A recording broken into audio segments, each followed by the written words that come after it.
पाकिस्तान है तो सब कुछ है, पाकिस्तान हमारी शान, दिल दिल पाकिस्तान। इस्लामाबाद में पहले ओवरसीज़ पाकिस्तानीज़ कन्वेंशन का आगाज़ हो गया है। कन्वेंशन में वफाकी वज़रा समेत दुनिया भर से बेहतरीन खिदमात अंजाम देने वाले ओवरसीज़ पाकिस्तानियों ने शिरकत की है। बिल्कुल, बेहतरीन खिदमात अंजाम देने वाले ओवरसीज़ पाकिस्तानियों ने शिरकत की। चेयरमैन ओवरसीज़ पाकिस्तानी फाउंडेशन कामर रसा ने तकरीब से ख़ताम में कहा, ओवरसीज़ का मुल्क की तरक्की में अहम किरदार है। वज़ीर आज़म ओवरसीज़ पाकिस्तानियों के बारे में बहुत मुस्बत जज्बात और एहतराम रखते हैं।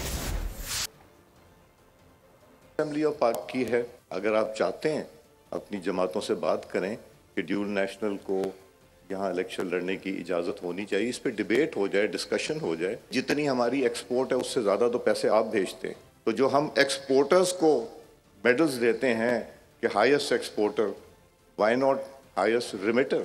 इसलिए कि जो पैसा पाकिस्तान में आता है वो पाकिस्तान की इकॉनमी को स्ट्रेंथन करता है। मैं तो ये कहूँगा ये हुंडी जो है, इससे जो भी पैसे लेके आते हैं वो बंद करते हैं। सब्सक्राइब करें और बेल दबाएं ताकि कोई खबर रह न जाए।